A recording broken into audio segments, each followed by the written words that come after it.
ಪ್ರಜ್ವಲ್ ವಿದೇಶಕ್ಕೆ ಹೋಗಿದ್ರ ಬಗ್ಗೆ ಎಲ್ಲರೂ ಕೂಡ ಮಾತನಾಡ್ತಾ ಇದ್ದಾರೆ. ಈ ಬಗ್ಗೆ ಸಿಟಿ ರವಿ ಕೂಡ ಮಾತನಾಡಿ ಈ ವಿಡಿಯೋ ಹೊರಗೆ ಬಂದಿದ್ ಯಾವಾಗ, ಅದಕ್ಕೂ ಮುಂಚಿತವಾಗಿ ಪ್ರಸ್ತಾಪ ಆಗಿದ್ ಯಾವ ದಿನ, ಹಾಗಾದ್ರೆ ಯಾಕೆ ಕೇಸ್ ತಡ ಆಯ್ತು ಮತ್ತು ಅದನ್ನ ತಡಿಲಿಕ್ಕೆ ಯಾಕೆ ಸಾಧ್ಯ ಆಗಿಲ್ಲ ಅನ್ನೋದ್ರ ಬಗ್ಗೆ ಮಾತನಾಡಿದ್ದಾರೆ.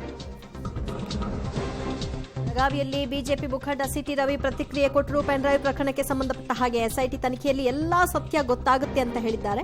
ಏಪ್ರಿಲ್ 24ರಂದು ಪ್ರಕರಣ ಗೊತ್ತಾಯಿತು. 26ಕ್ಕೆ ವಿಡಿಯೋ ಹೊರಬಂತು. ವಿಡಿಯೋ ಹೊರಬರ್ತಿದ್ದಂತೆ ಕೇಸ್ ದಾಖಲಿಸಬಹುದಿತ್ತು, ಆದ್ರೆ ಅದನ್ನ ಮಾಡಲಿಲ್ಲ.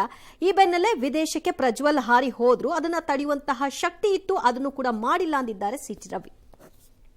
ಸನ್ಮಾನ್ಯ ರಾಹುಲ್ ಗಾಂಧಿ ಅವರ ಬಗ್ಗೆನೂ ಕೂಡ ಪಬ್ಲಿಕ್ ಡೊಮೈನ್ ಅಲ್ಲಿ ಹಲವಾರು ರೀತಿಯ ವಿಚಾರಗಳಿದ್ದಾವೆ.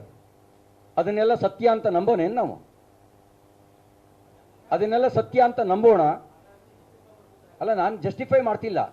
ರಾಹುಲ್ ಗಾಂಧಿ ಅವರು ಯಾವುದೋ ಒಂದು ಸಂದರ್ಭದಲ್ಲಿ ಅಮೆರಿಕದಲ್ಲಿ ಸಿಗಾಕೊಂಡಿದ್ರಂತೆ ಅನ್ನುವಂಥ ಸುದ್ದಿಯೂ ಕೂಡ ಸೋಷಿಯಲ್ ಮೀಡಿಯಾದಲ್ಲಿ ಹರಿದಾಡ್ತಿತ್ತು.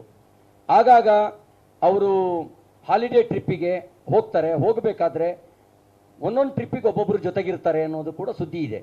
ಅದನ್ನ ನಂಬೋನೇನು ನಾವು? ಇದೇ ಪ್ರಶ್ನೆನ ಅವರಿಗೂ ಕೇಳೋನೇನೋ?